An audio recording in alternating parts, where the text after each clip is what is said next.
Assalamualaikum warahmatullahi wabarakatuh. Halo semuanya.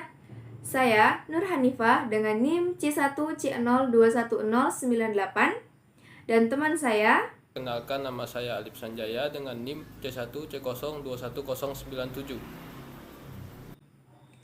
Kami adalah mahasiswa-mahasiswi Universitas Jambi, program studi akuntansi angkatan 2021.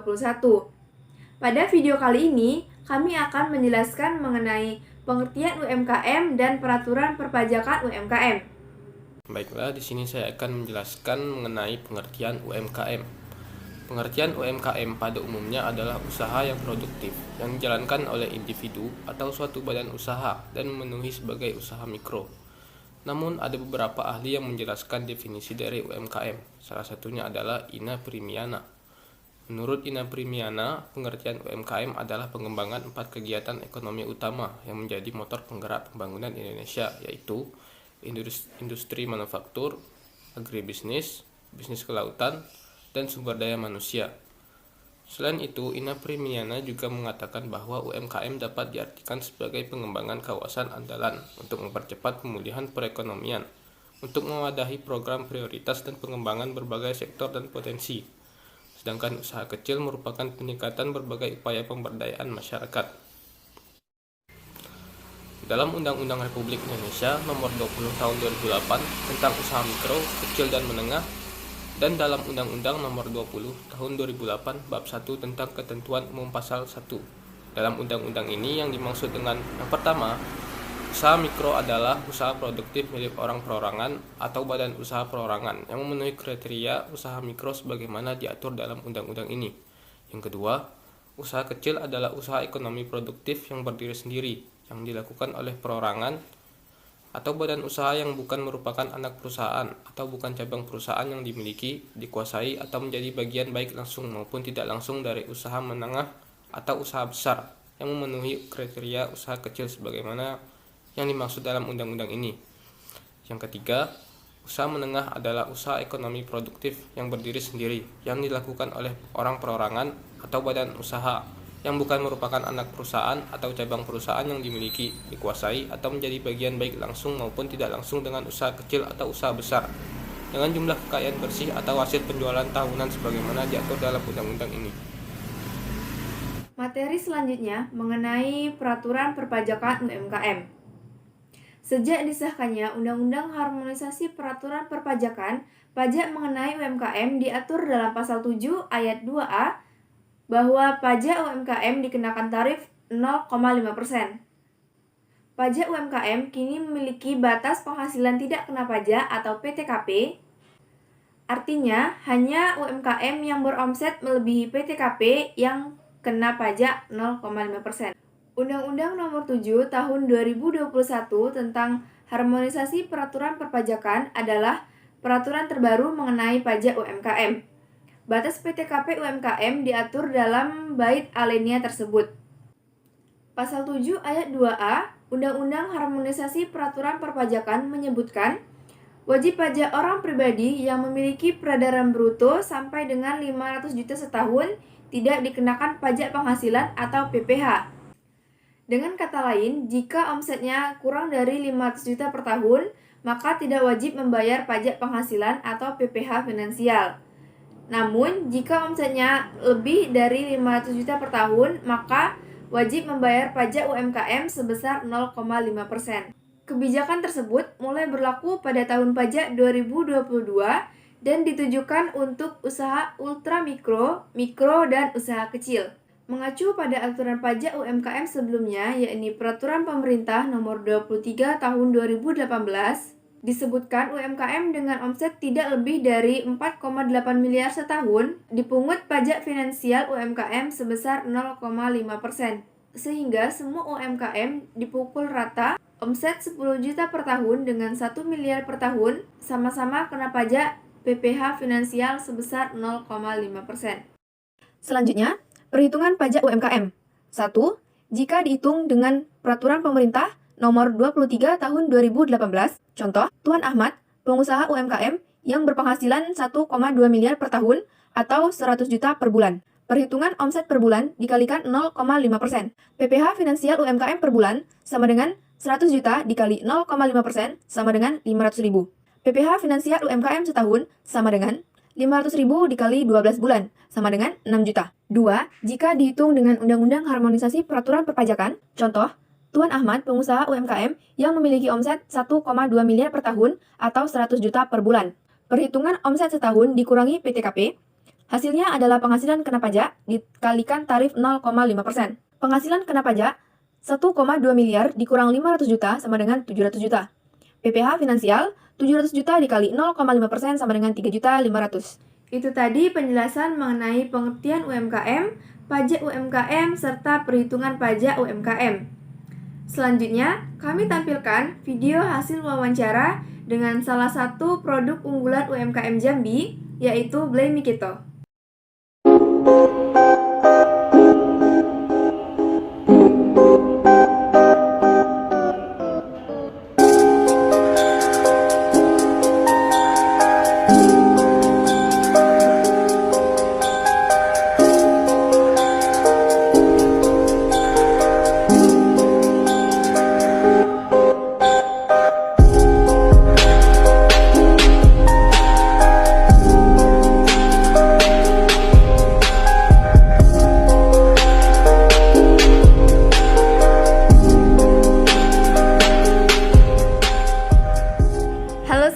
Selamat siang.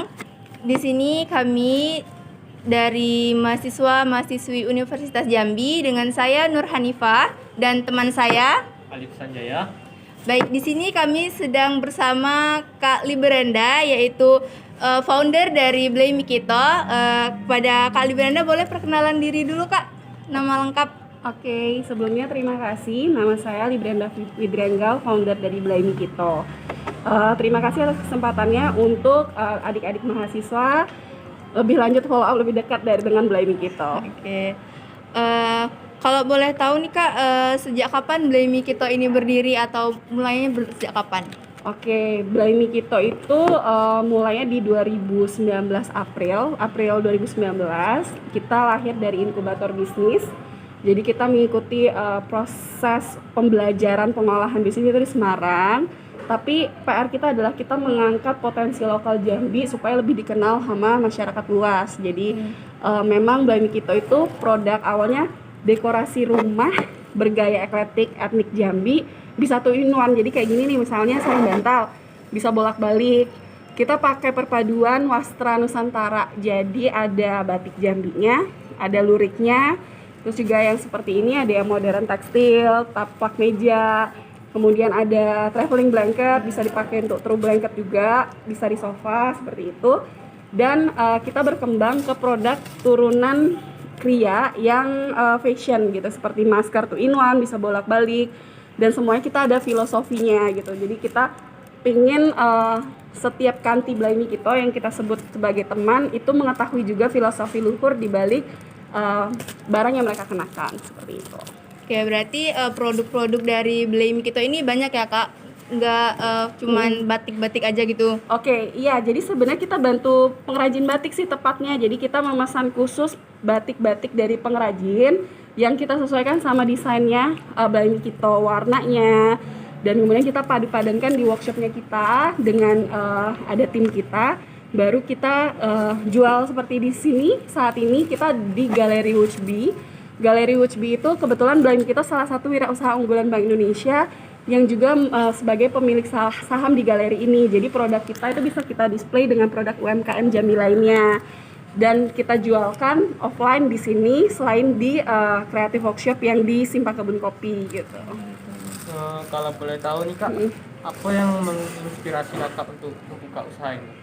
Oke, awalnya itu saya berangkat ke Kota Seberang. Di sana saya melihat banyak pengrajin batik yang hanya memproduksi kain batik saja, tapi mereka tidak mau untuk produksi dalam bentuk selain fashion gitu, selain baju gitu ya.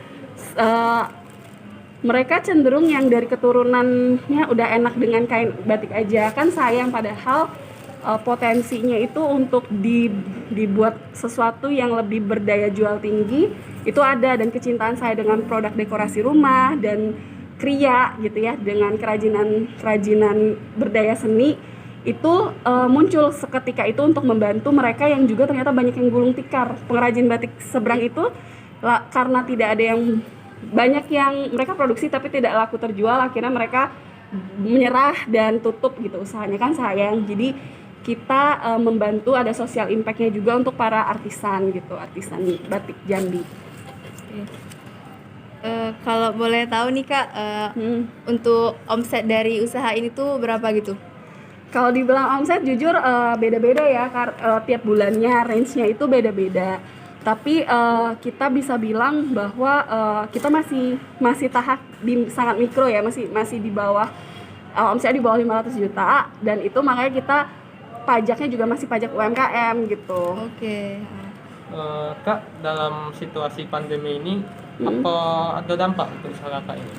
Pas di tahun 2020 itu sangat terdampak dengan sempat tidak ada penjualan juga sempat, makanya kita resiliensi produk ke produksi masker, produksi tas fashion, reversible handbag yang bisa dibolak-balik. Kemudian kita juga terima orderan custom buat baju seperti itu, karena kita nggak mau tim kita dan usaha kita itu stuck di situ, nggak berkelanjutan. Ternyata dengan cara kita untuk tetap menjalin silaturahmi ke customer kita yang di luar Jambi, dan dengan komunitas-komunitas kita aktif bekerja sama, berkolaborasi, itu membantu bisnis ini tuh bisa balik lagi, bangkit gitu. Oke. Blamey Kito ini kan termasuk UMKM Jambi ya Kak. Kakak sendiri udah tahu belum pajak UMKM yang berlaku sekarang untuk Oke, kalau pajak UMKM sejak awal Blamey Kito itu mengikuti pajak UMKM yang 0,5%, jadi 0,5% dari omset. Itu yang kita laporkan, dan memang kita bayar pajaknya secara mandiri dari UMKM. seperti itu? Apakah tarif tersebut memberatkan kakak? Jujur kalau tarif 0,5% itu justru sangat membantu untuk UMKM, karena setahu saya untuk yang bisnis di luar yang UMKM itu pajaknya kan lebih besar. Jadi kita bisa alihkan biaya yang untuk biaya lainnya gitu, operasional lainnya. Jadi kalau pajak UMKM, apalagi memang kan kita sebagai UMKM yang taat pajak, kita harus tetap membangun negeri ini kan. Jadi sumbangsih kita memang seperti itu, dan puji syukur waktu di awal-awal pandemi kita tuh sempat ngurus yang untuk UMKM yang kita melaporkan pajak, melaporkan penjualan, tapi kita tidak berkewajiban bayar karena dibayarkan sama negara gitu. Oh, seperti itu. Oke, berarti Blamey ini cuman bayar pajak setengahnya gitu ya Kak?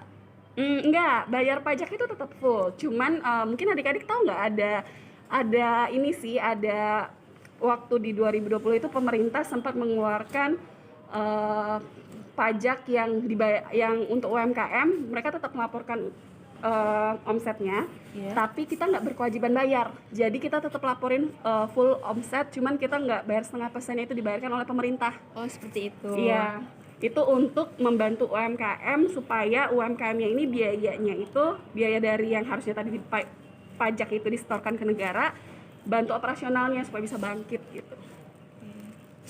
Ada lagi? Apakah tahu cara perhitungan pajak UMKM ini? Kalau pajak UMKM itu yang 0,5% ya, 0,5% dari omset penjualan sih. Selama ini yang kita laporkan sesuai sama peraturannya kan. Oke.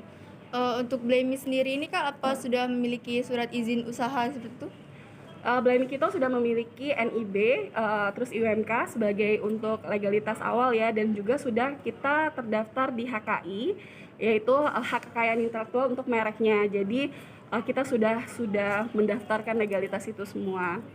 Berarti udah daftar ya Kak, sudah ada surat izinnya? Ya, surat izinnya kalau untuk UMK itu kan sekarang dipermudah ya, untuk UMKM itu dari NIB sama NIB aja dikeluarkan di OSS gitu, jadi kita udah punya. Apakah selalu tepat dalam membayar pajak UMKM? Tepat itu dibilang gini, kita itu ada batasan waktu di perusahaan itu sebelum tanggal 20 setiap bulannya kita harus melaporkan dan membayarkan pajak penghasilan dari yang UMKM itu. Untuk usaha kakak sendiri, apakah memiliki pembukuan atau pencatatan laporan keuangan? Oke, pencatatan laporan keuangan kita awalnya kita pakai yang Excel yang biasa, tapi kemarin kita mendapatkan salah satu yang dari kerjasama sama bangga lokalnya BCA, kita diberi sama aplikasi catat, jadi udah ada aplikasi tersendiri untuk pencatatan keuangan. Oke. Terakhir nih Kak, mungkin Kakak punya closing statement untuk para pengusaha yang baru mulai, atau mungkin kata-kata motivasi usaha untuk yang usaha baru? Oke, sebenarnya lebih gini sih, kalau saya pribadi, usaha itu kita dari awal kita lahirkan, kita udah tahu kita harus buat usaha ini tujuannya apa. Kemudian kalau ketika kita kayak posisi kemarin kita terdampak pandemi, terus kita mau menyerah, kita harus ingat lagi awal tujuan kita itu untuk apa? Untuk berdampak baik bagi masyarakat lokal Jambi. Kita juga harus, karena kita punya tujuan yang besar, tujuan yang mulia untuk kebaikan orang, pasti akhirnya kita tuh jadi, usaha itu tidak melulu harus untung gitu ya. Kita pun berproses, tetap semangat, konsisten, persisten. Kalau saya konsisten dan persisten, jadi kita konsisten dan gigih gitu ya, persistence. Kita harus gigih di jalan yang benar sesuai dengan peraturan. Kita tidak menyalahgunakan aturan, tapi balik lagi, jangan pernah kita separuh jalan kemudian kita akhirnya karena sudah capek nih, lelah, karena usaha tuh pasti kan naik turun. Kita penting berjejaring. Jadi seperti di sini kita berjejaring, kita berkolaborasi dengan beberapa UMKM, seperti yang bisa dilihat hampers untuk Ramadan juga yang kita buat. Itu di dalamnya ada beberapa produk UMKM, salah satunya ada produk Blay Mikito juga di dalamnya. Jadi kita sekarang tidak bisa mengandalkan hanya kalau misalnya orang kan ada yang bilang bisnis itu kompetisi, kalau bagi saya tidak, bisnis itu kolaborasi. Jadi kita selain di internal di perusahaan harus ngembangin produknya kita seperti apa, pencatatannya seperti apa, manajemennya seperti apa, kita tetap harus berjejaring gitu sih. Itu aja. Nah, baik teman-teman, itu tadi wawancara kita mengenai UMKM dan perpajakan UMKM. Sekali lagi terima kasih kepada Kak Brenda yang telah bersedia menjadi narasumber kita pada hari ini. Untuk teman-teman yang ingin mencari oleh-oleh khas Jambi, boleh nih datang ke mana Kak? Galeri Muchbi di sebelah Pizza Hut Cibin. Oke teman-teman, Dapetin produk Blay Mikito dan beragam produk unggulan dari usaha unggulan dari Indonesia. oke teman-teman, terima kasih.